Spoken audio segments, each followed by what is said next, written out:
Hello বন্ধুরা, কেমন আছো সবাই বলো।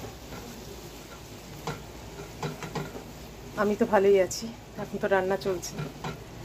তো আজকে রান্না করছি, মসুর ডাল করেছি, কাঁকরোল আর উচ্ছে ভাজা, আর কি জানো ওটা, আচ্ছা নাজনের ডাঁটা সর্ষে বাটা দিয়ে এই আছে, আর ঘি আছে। ছেলের যেহেতু সোমবার, আজকে নিরামিষ আমার, তোমরা সবাই জানো সোমবারে আমার নিরামিষ চলে। আর করছি নিউট্রেলা, হ্যাঁ সেটাও নিরামিষ করছি, কোনো পেঁয়াজ রসুন নয়।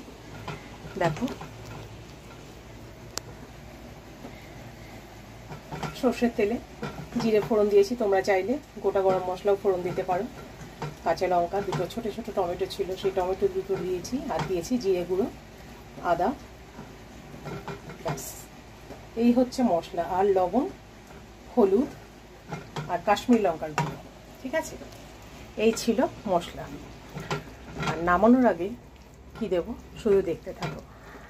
নিউট্রেলাটা একটু যদি তেলে ভেজে নাও তাহলে একটা গন্ধ থাকে, সেই গন্ধটা কিন্তু চলে যায়।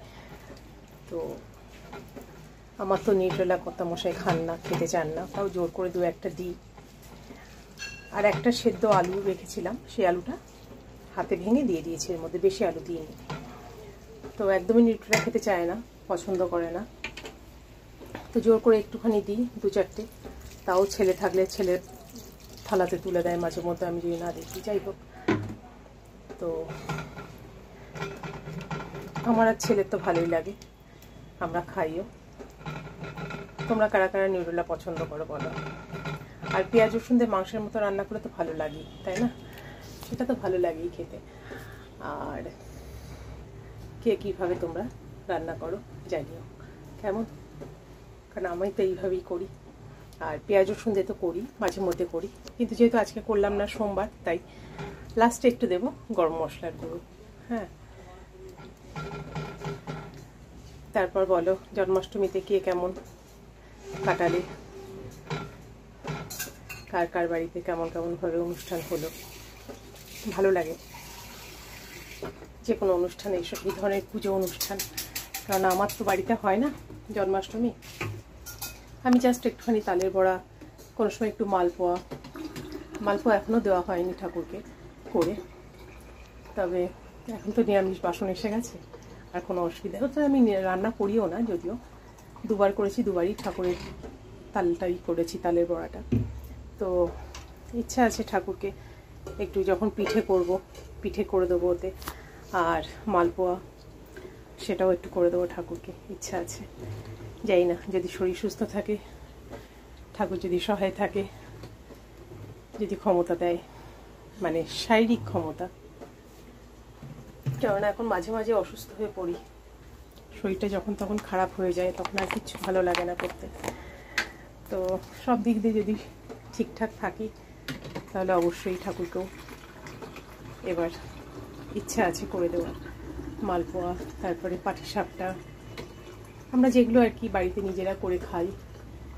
তো আরেকটা যেটা ভাজা পিঠে অনেকে বলো, সেটাকে আমি মা দিদাদের মুখে আমরা ছোটোবেলা থেকে শুনে আসতাম আন্দোসা পিঠে বলতো।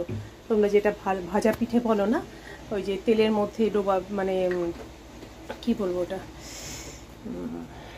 বেশি তেলে যেটা ওই লুচির মতো বেশ ফুলকো ফুলকো একটা ভাজা হয় আর কি পিঠেটা, সেটাকে আমরা ছোটো থেকেই জেনে এসছি যে ওটাকে আন্দোসা পিঠে বলে। তারপরে এখন অনেকের ইয়েতে শুনছি, ইউটিউবে দেখছি যে ওটাকে অনেকে ভাজা পিঠেও বলে থাকে।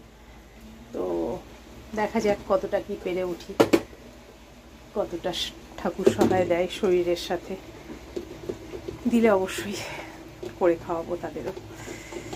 এতদিন তো নিজেরা খেয়েছি, তখন উপায় ছিল না, মানে যেহেতু সেই সমস্ত সব বাসন আমার এঁটো কাটা, মানে মাছ মাংসের বাসন, সেই জন্য আমি পেরে উঠিনি, করে দিতে পারিনি। তো ইচ্ছা আছে, দেখি কতটা কি পারি। তো আমি না নিউট্রেলার মধ্যে জল দিয়ে দিয়েছি, আর গরম মশলার গুঁড়োটাও দিয়ে দিলাম, আর দেবো এবার একটু সামান্য মিষ্টি।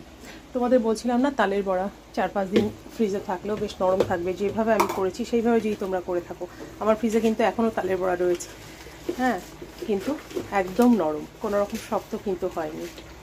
তো তোমরা কিন্তু ওইভাবে করো প্লিজ, আশা করি তোমাদের তালের বড়াগুলোও কিন্তু এরকমই নরম তুলতুলে থাকবে। হ্যাঁ, আমি এই যে পাটিসাপটা করি, তারপরে তোমার মালপোয়া করি, এগুলো কিন্তু সবই বেশ নরম থাকে, শক্ত হয় না কোনো কিছু।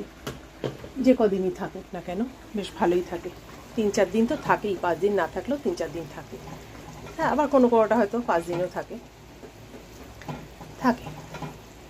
খাওয়ার ওপর ডিপেন্ড করছে কে কীভাবে খাবে।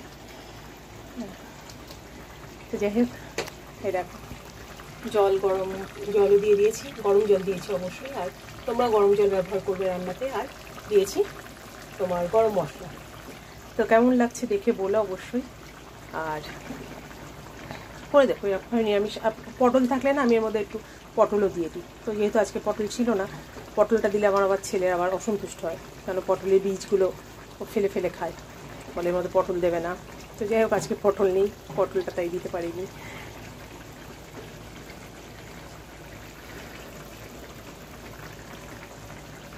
আর একটু লবণ লাগবে, জল দিয়েছি তো লবণটা একটু কম লাগছে। তবে আমি এটা খুব একটা না ঝোল ঝোল করি না গো, আমি এটা একটু গামাখা, হ্যাঁ গ্রেভি থাকে, হালকা গ্রেভি থাকে, একটু গামাখা গ্রেভি থাকে, সেইভাবেই আমি কিন্তু করি। তো তোমরা কে কীভাবে করো আমাকে অবশ্যই জানিও, তাহলে আমি একটু শিখবো তোমাদের থেকে। কেমন, অবশ্যই বলবে। ভালো থেকো সবাই।